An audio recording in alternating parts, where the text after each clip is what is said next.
Okey, Assalamualaikum Syah.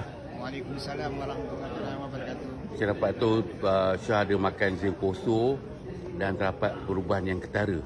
Boleh cerita tak apa penyakit dia?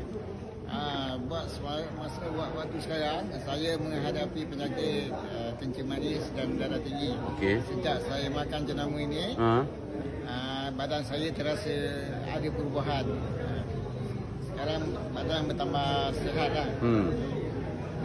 Dulu berapa bacaan gula? Dulu bacaan gula saya kadang mula-mula tak tahu, kadang 10 ke atas. Bila dah makan ubat ni, dia menurut 8, 7, sekarang dah 4 dah. Dah 4? Oh, berapa lama makan tu lebih kurang? Lebih kurang dalam 2 bulan saja. 2 bulan ya?